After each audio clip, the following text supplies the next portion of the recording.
When I was there, I was different. I was someone else inside myself. All my energy centers were in total chaos.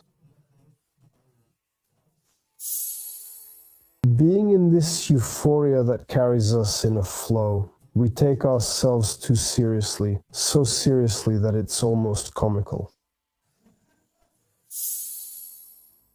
What matters about being there is that the person in front of us just wants to be understood, to be appreciated. How do you know after such a state of meditation that what you've received and seen as information or truth isn't just an interpretation of your brain and imagination? That already unlocked in me those ancient memories that I must have had sometime before, memories that remained and were imprinted.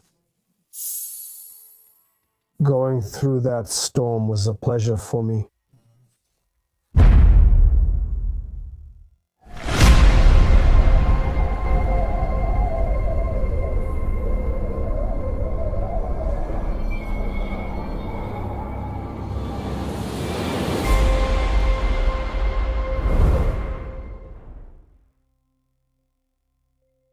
Turbulent times, continuation, one flows into the other. Today I have a very special guest who is an artist and a researcher in his own way. And it is an honor for me that he accepted our invitation and agreed to sit next to me so that we can have a calm conversation and reflect together, and to create this space for what is happening right now, for what may be coming, and part of the idea, why are we here? I want to welcome our friend Vel Sengelev. Thank you for being here. In the exploration of reality. Also, thank you for the amazing invitation. It's an honor for me to be here with you and to rediscover reality together. A few words about myself. I am engaged in creative writing, mostly science fiction, since I am a visionary by nature. And for me, it has always been a thrill to dive into the unknown, to discover, and at the very least, as they say, to take a small risk with what we don't know.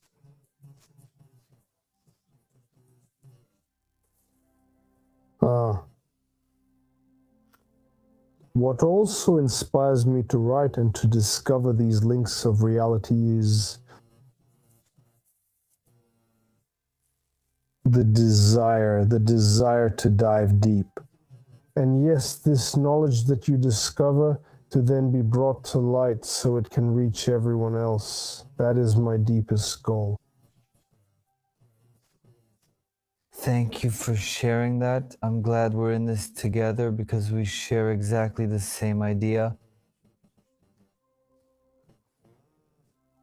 What do turbulent times mean to you?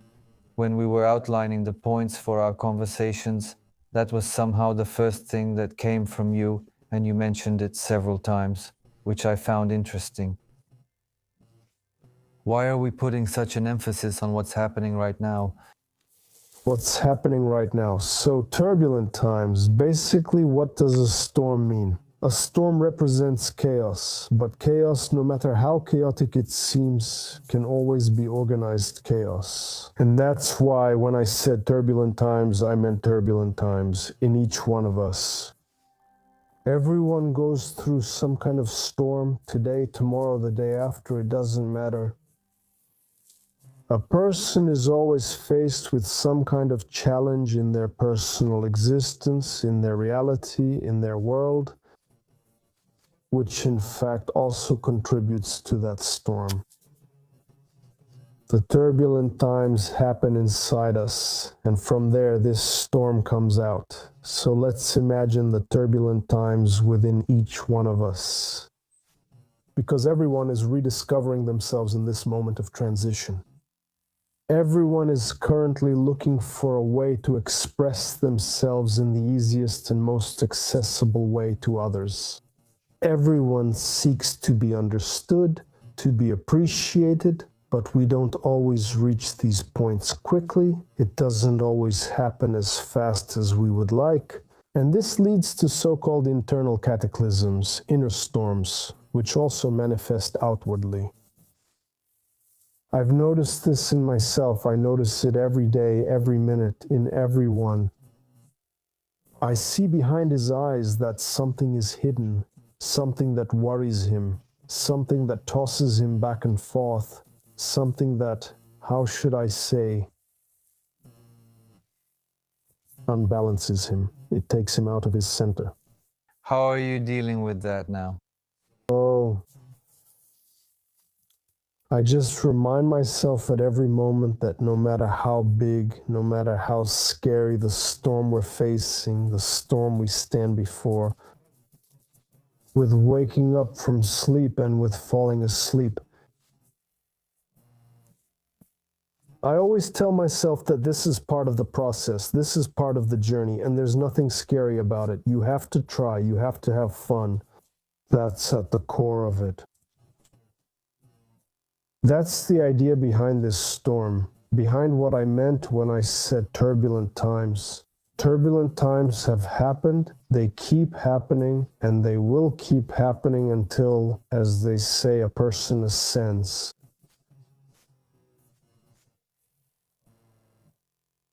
The idea of existence is to discover and come into contact with this storm inside us, which is, it's not something bad, it's not something evil. It's just a catalyst for change, a catalyst for us to rediscover ourselves every single day that we are conscious. In other words, it's an opportunity. Exactly, it's an opportunity. It's beautifully put about the possibilities of the ego and its traps. It's interesting to me because to what extent are we aware of the worlds that exist beyond the concepts of I am? And once we have possibly become aware of that, how do we set the doors through which these worlds can enter and interact with the I am? That's a good question, and there's no simple answer.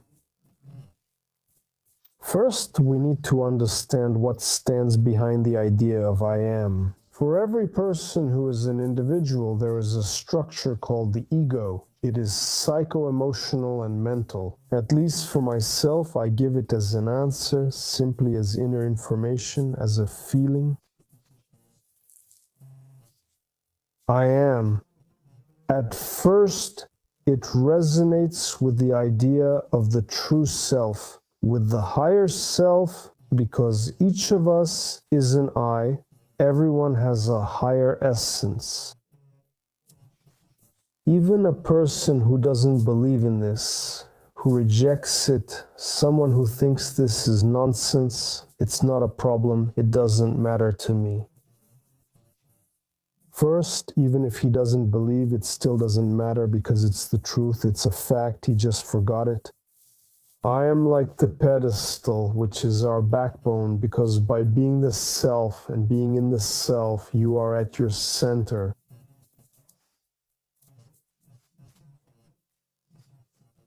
But now it's important to emphasize what this means, in the sense of what it means for us to know who I am, the self, and how the different selves interact with the selves of other people.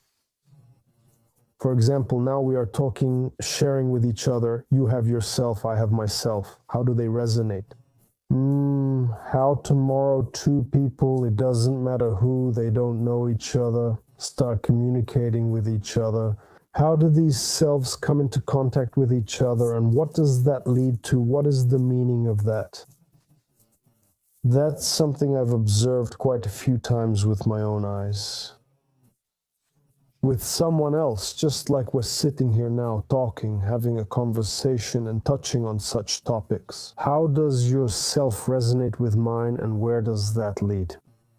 What is the idea behind this kind of communication between selves, specifically the selves? The idea is to recognize each other and to remind one another that, in fact, we are who we are. We are those who we are. We are perfect, and there is no need to seek any external approval or external perfection in the outside world because it is within us. It's always been, is, and will be within us.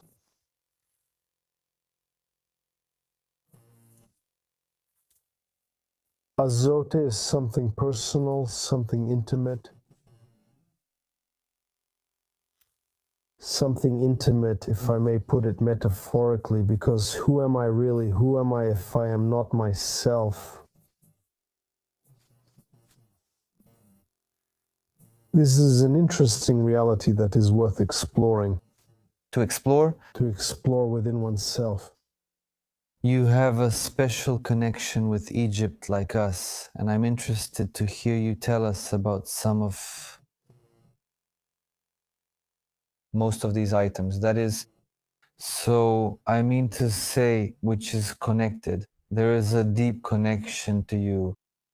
You will say to which part of Egypt, to what exactly, what still remains in you and makes you carry it. That wisdom and that ancientness which has linearly passed there and almost started there. What does the ancient knowledge of Egypt, of Atlantis, mean to you? My connection with Egypt is actually way down at the bottom. The near recent present. I didn't know about this connection. I only started to feel it. At first, honestly, how can I say I felt something, but I didn't know what it was. I didn't know why I was feeling it. I was asking myself what the meaning of this thing was. I had various turns in life, different circumstances. I had a slight interest in the topic of Egypt, the topic of knowledge in general, anything related to that. Over time, I started to develop some interest related to hieroglyphs, Egyptian deities, Egyptian architecture, and construction. I had moments when I was really into it, but I told myself, this is nonsense, this is made up. People live just like we do now. It's just that there are different places to look for things. Yes, exactly. What is there to look for? Life is just life, isn't it? That's the straightforward opinion I've formed for myself personally. But the time came when I started to become aware of myself. I went through various inner cataclysms, through difficulties that showed me I shouldn't think arrogantly, that I shouldn't be arrogant toward all the events in my life and the events in the lives of others. This gave me a foundation to explore and to look for meaning behind every topic in everything I encounter. And in this case, it was also this topic connected to Egypt. I've always had some kind of connection to searching, to exploring. I've always had the desire to go deep into the details. I've always wanted to know more. I've always sought to, once I know more, let this knowledge come out of me to give it to someone else.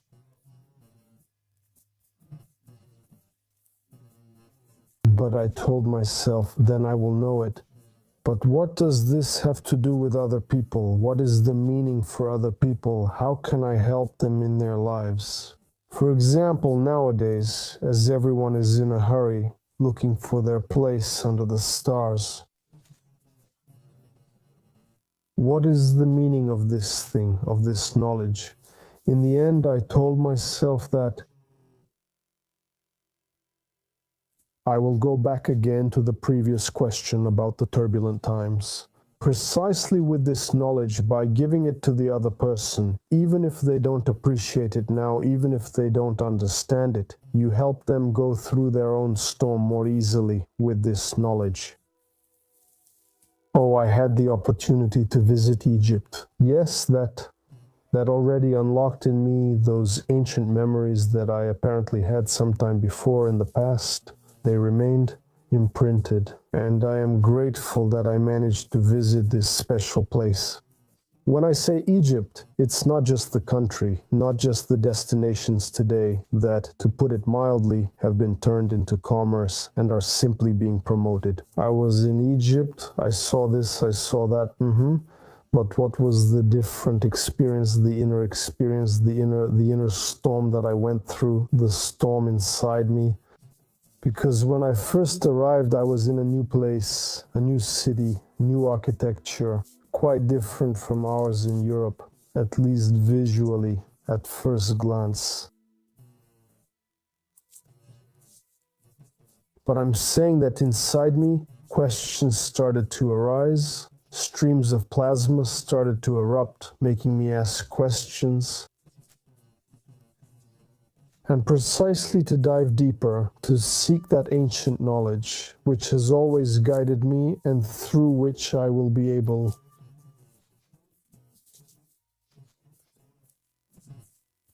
to help and guide someone else when the time comes, at the right moment, in the right place.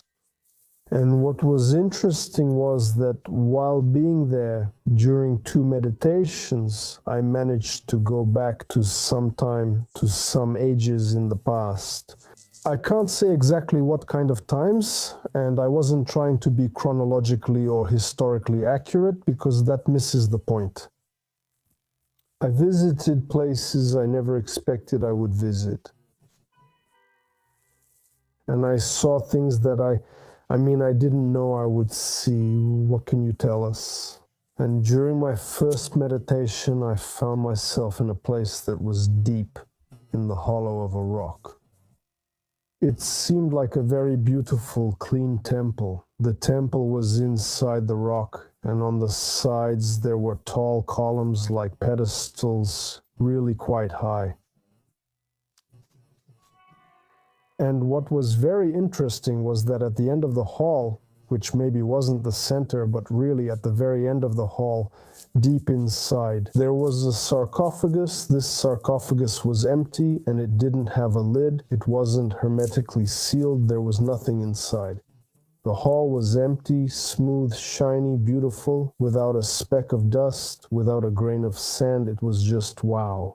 When I went up to the sarcophagus and looked up, a beam of light was coming down, meaning there was a hole in the rock above. So I looked at the sarcophagus, and then I looked at the beam of light coming down from above. And then it occurred to me that this isn't it. This is not a burial place, it never was. This is a place that has a much deeper meaning. And this was a place specifically for what is called the elevation of consciousness. But what exactly does it mean for a person to elevate their consciousness? Actually, it means to rediscover oneself, to rediscover the storm within, to go through it, to experience it, to understand the self, to feel one's own self. Exactly that knowledge, it came out of nowhere. I just understood and knew that this was it. I knew that when you lie down in that sarcophagus, it's not for you to be buried and mourned. You lie there yourself so that you can tune in for your body to adjust to a new vibration, a new frequency. To relax your mind and to understand all those questions about yourself that you've always asked. It sounds like a lot. How should I put it? A bit exaggerated, a bit over the top. Even, I would say, it sounds strange. Bordered, even. Fantasy? Yes, fantasy. But actually, I guess for each person, it's individual. For me, it will work one way. For you, it will work another way. For other people, it will work in completely different ways. And there's no way such a place can affect everyone in the same way. I realized that too. That's what I appreciated from those visits there. I appreciated that knowledge, and it was very useful to me to rediscover some new heights. And knowing about this thing, just like I have this knowledge now and can pass it on to you, tomorrow you will pass it on to someone else. Yes, and that's the point. That's the point. How do you know after such a state of meditation that what you have received and seen as information is the truth and not just an interpretation of the brain and imagination? I'll go back a bit. This takes me quite far back to my filmmaking years when I actually started to rediscover myself and to write. Back then I told myself these are just figments of the imagination, of the mind. My thoughts were chaotic. I was getting lost back and forth, drifting, but in the end, quite a few years passed like that. I thought that this desire, this inner urge to write, to literally pour these words, sentences out of myself onto a sheet of paper, and later digitally, I told myself that it's simple. They just have to be poured out. But after years, I asked myself the question, but they have to come from somewhere. These things can't just happen like that. This was a question that bothered me for a very long time, and it still bothers me to this day. For many other things that I managed to see or I see, that doesn't make me special. It doesn't make me anything more than everyone else. Because everyone has this ability and everyone can do it. Anyone can, as long as they want to see what they can, it's assumed that they should see. What makes the play of the mind, what is it? What distinguishes the play of the mind from knowing that you have truly seen something and that it is the truth? This is where emotion comes in, because when I write, always, whenever I have written, I have always felt emotions, very strong emotions. The whole spectrum of emotions, from rage, the lowest emotions, rage, envy, anger, to the highest emotions, which are like a vibration, love, purity, euphoria, although we tend to swing between the two extremes. When I saw these things during my reign in Egypt, I was very emotional the whole time. I was under stress, under emotion, and the feeling is as if you're not yourself. You are not the one you usually know you are. You are always someone else. You are one. Most of the time when I was there, I was different. I was someone else inside myself. All the energy centers were in total chaos in a storm, but going through that storm was a pleasure for me. And I can say this from my personal experiences and knowledge that we know when something is true only through our heart, only when we feel some kind of emotion. Because it is our connection to the higher self, to our true self, the one that guides us. Here we can also add intuition, those realizations that come with an aha in the moment. Yes. But when this happens, you always feel an emotion inside yourself. This thing is always accompanied by an emotion. If you want to support everything we do on our channels, you can do it through PayPal, Patreon, or by becoming a member of the channel. We bow and thank you for giving us the reason to keep creating consciously, to change, to grow, to improve, and to learn from each one of you. I'm glad you're sharing all this. And here comes the natural question for people who are just starting out. That is, for the first time, such realizations, and they begin to recognize their bodies and their surroundings in a very different way, changing their perceptions and way of thinking. From your point of view, how can a person more easily navigate this universe? From emerging synchronicities? The beginning of this, I say it because on one hand, everything is okay now. For example, when it happened to me, just to put it without setting any boundaries, but the initial stage of some kind of awareness, I feel like it was one. Now, there is more information, right, including what we are doing and many colleagues abroad. There is constantly a lot of information being produced all the time, and even the polarity exists with the same strength. But it's just that I'm curious. Right now, a person who is seeing these things for the first time, is encountering this for the first time. How do they allow it? How do they learn to accept it and move on to their authentic self? In these turbulent times, These turbulent times, you put it well, that's a very good question, which also doesn't have a straightforward answer because there is polarity. So what happened to me when I started to awaken, that is,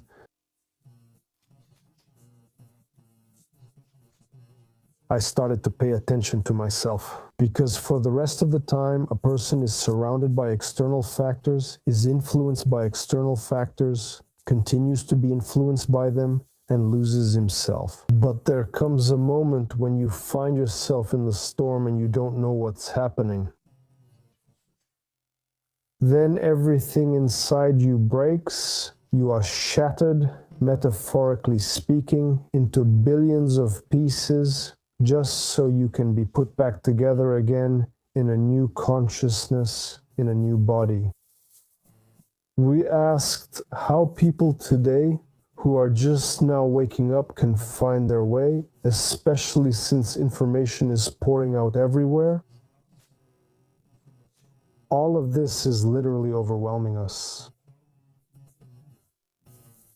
The bad thing is that all of this just confuses people even more, because when it happened to Mina, of course, if we go back to the sadness of two, when this happened, it was happening to me. The information was very scarce. I didn't know many of these things. For many of these things, it was all like some kind of surrealism to me, which in reality practically didn't matter.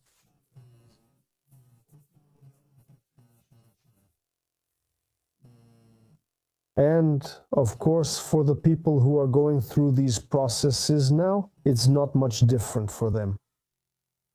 That doesn't make them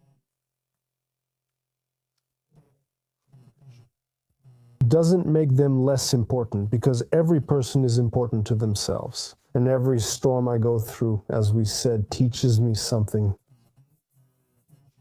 But in order to learn, a person must first learn to listen to themselves, to listen to their own inner voice.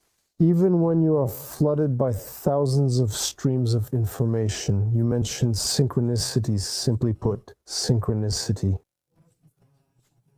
The idea behind it is to get your attention. There's no need to search or dig into what stands behind the number 1,111,444.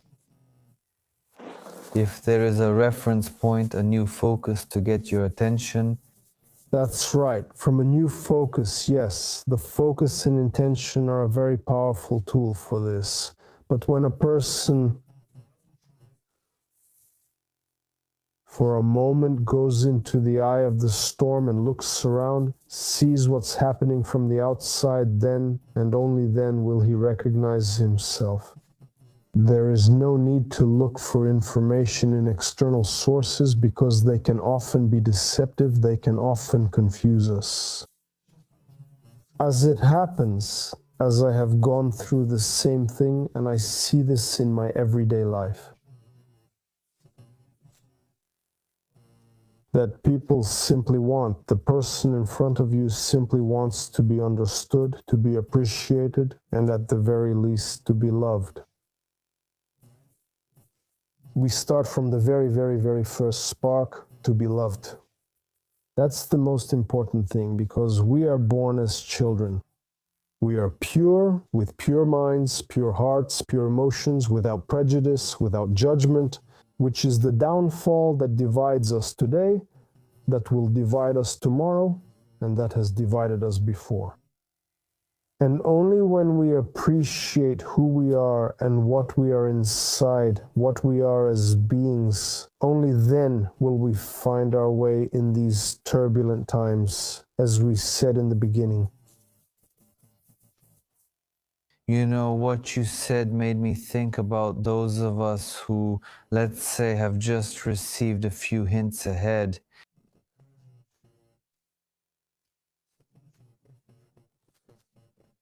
And that's my point of view. Now, we often encounter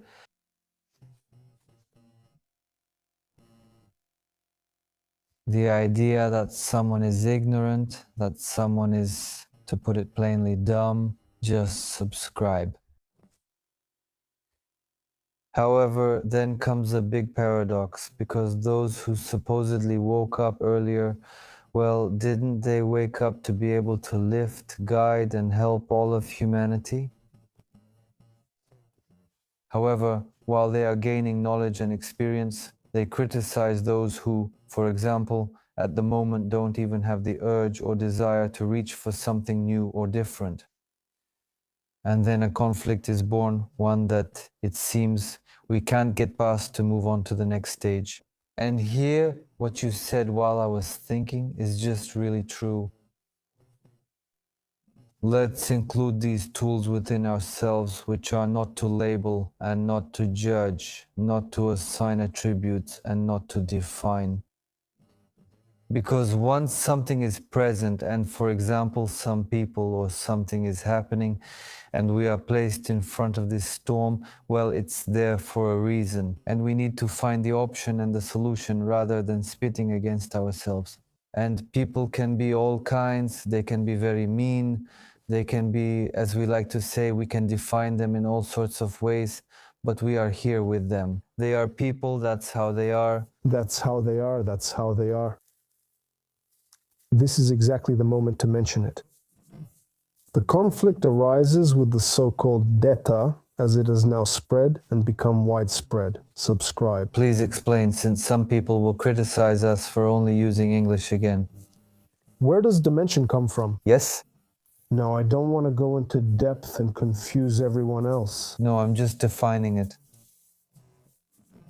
The idea behind dimension, as a dimension, exactly, that's the state of consciousness. I'm just saying in Bulgarian what you think, the way you think, the state you fall into when you think about something, about someone else, about whoever it may be. As you mentioned, people love to criticize themselves, and this love, in quotes, is simply a habit. I had fallen into the so-called trap of the grandpa, even though I don't like this D3, D5, D600D at all. Because by saying it, that's a direct label, it immediately puts you in a box. There's no need for that. They cut down your potential just like that. That's how it feels. At least that's how I feel. That's how you limit yourself, exactly. That's it. First, as you mentioned, we're all here, and now we all live here and now. This thing has been done a lot, and unfortunately people get lost now. It's true that those who wake up earlier, so to speak, again, first is said metaphorically, because here there is no first and there is no last. That's just another illusion of the mind. That's what I said, right? It's just like you've received a few hints ahead exactly, but at some point things turn around, and then the one who supposedly moved ahead at the beginning will actually need those who came after to lift him up. Yes. It's always like that? You know, it reminds me of the example. Let's say we're all first graders in a classroom. Yes. Now, it might sound cliche, we've all gone through that period briefly. Maybe we vaguely remember what it was like and how it was. Some with nostalgia, others with a bit of resentment. That doesn't matter. Subscribe. There comes a day when all of us have a test without knowing about that test. The teacher comes in, hits with, on the desk and says, take out a double sheet. Today we have a test. We all start doing the test. We've received our questions. You're not prepared for this, but none of us are prepared. All of us, we're all on the same level. So what's funny in this case is that some of us who are a bit sly, let's say, pull out a cheat sheet and copy. They get a slightly higher score. Accordingly, he finished the test earlier. I relate this to our world here. Some of us, at some point somewhere, have cheated and have woken up earlier. And we, like first graders, like little school children, get a thrill from this euphoria. And being in this euphoria that carries us in a flow, we take ourselves way, way too seriously, that it's almost comical. At least that's what I've noticed. This comparison and maybe, unfortunately, even judgment about it. I'm something more than the other person.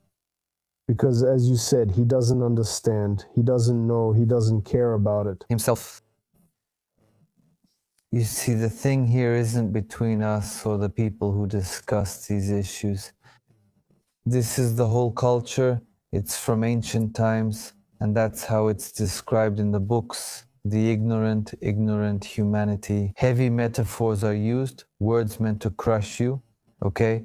I understand the provocation to get out of yourself and to change. However, there's a certain amount of just crushing, and in my opinion, that's present here too. This influence of simply.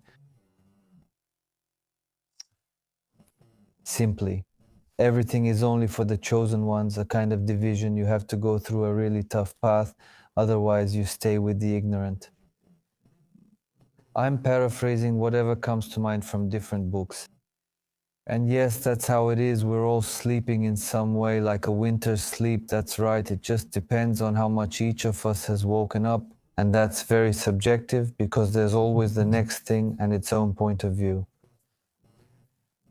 Sorry for interrupting your thought, Krum. I just thought of a very simple exercise which we think will satisfy your curiosity and interest. And it's the following. You and I are talking right now. At this moment, from my point of view, you are talking to me, but I am also observing how I observe myself as I react to you. Great, but there are 3 cameras here beside us.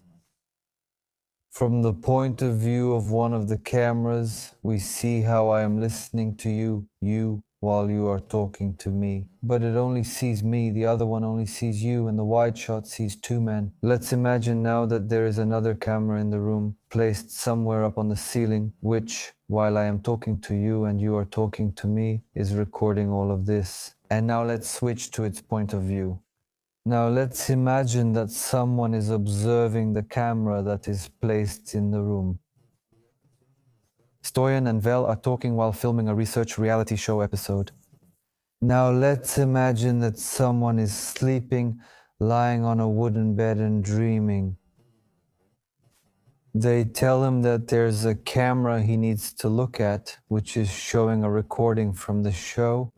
Between Veo and Choco, who are currently talking about who we are, that's this unfolding. And, here we're creating the case as an exercise, an interesting space so that we can, right? That helps me escape from these labels because we all fall into them, we've all been taught. And it's even said, don't judge right away. That's why I said the whole culture makes you fall into these patterns.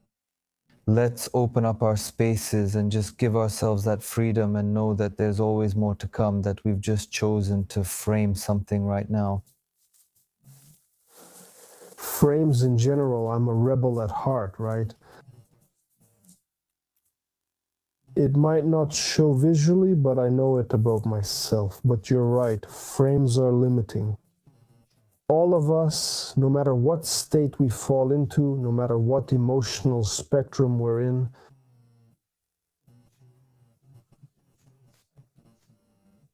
it's important not to forget that there are many different angles from which a situation can be viewed. Just recently, At the beginning of January, I had quite a few awkward moments where I started to lose ground beneath my feet.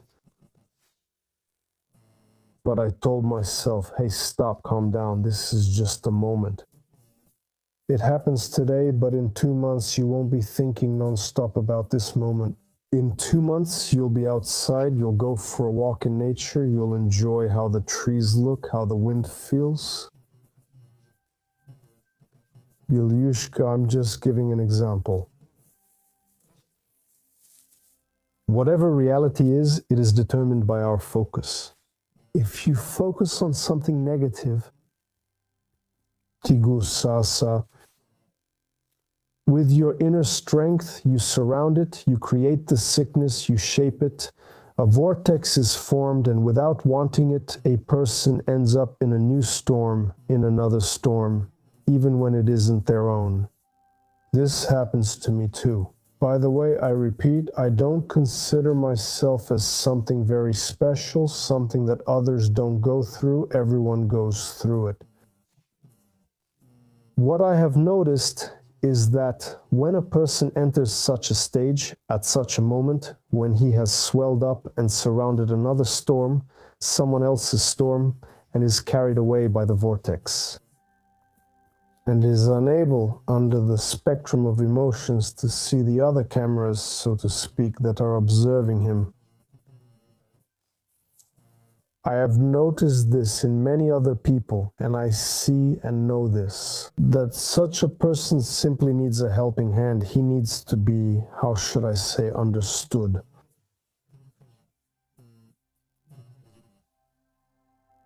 Because as I said, first graders, we've all been first graders. And when some wake up earlier and get caught up in the euphoria because they've finished earlier, because they've been ranked, because they've had some kind of hints ahead,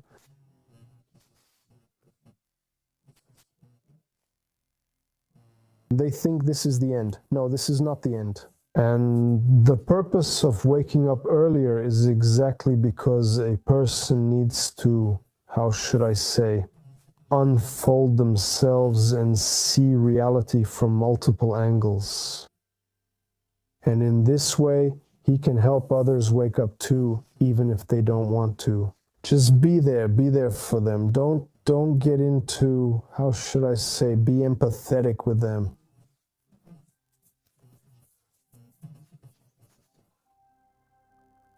Sometimes it can happen that you get into their storm. Definitely it happens. It happens. And at the same time, when you enter that storm and have gone through enough storms, inner ones, you will know how to get out of his storm, but before that, you will have already helped him go through his own more easily. Be there for them. That is at the core of what are called first grade scribes. Well, I'm coming back to this metaphor again. I'm speaking metaphorically, because this thing is very, very simple, like just being there for people. It's a very simple action. No, it doesn't require anything special. It's not rocket science, chemistry, or anything like that.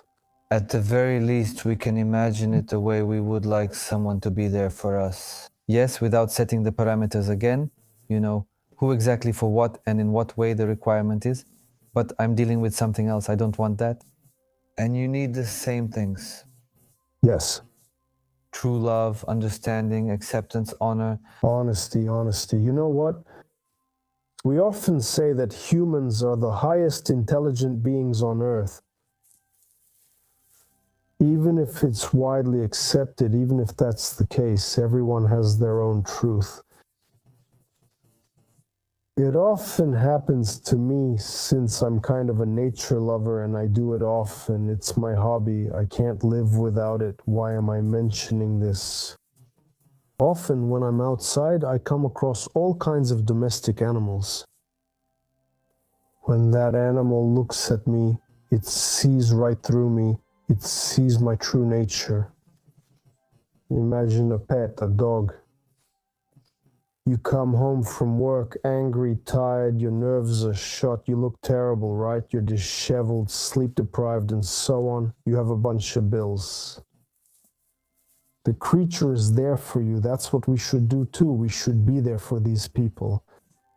The creature is there for you. It sees right through you. It loves you just the way you are. It's with you every single moment. That's something we need to remember to always do. For everyone else, that's humanity. That's what it means to be real people. It doesn't matter. Social status doesn't matter. Profession doesn't matter. Race, gender, and so on don't matter. Not even inner beliefs matter. I don't want to put things into such categories and say this or that. Nothing matters. This really doesn't matter on a higher level. What matters is that we are there. Like the animal that greets me every day after work, it's there for me. Even if it's not there, even if it's gone to another plane. I know that it was there for me, let's say, a few months ago. But with its own love that it has given me, that it continues to give me, it's there for me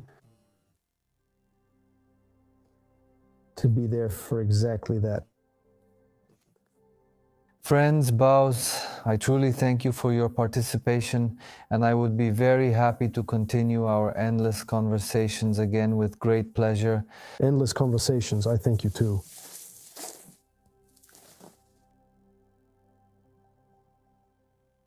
Hello, thank you very much for watching another episode of Reality Explorer. Subscribe if you want to watch more like this in the future. Leave a thumbs up, we won't be mad at you. Share it with your friends.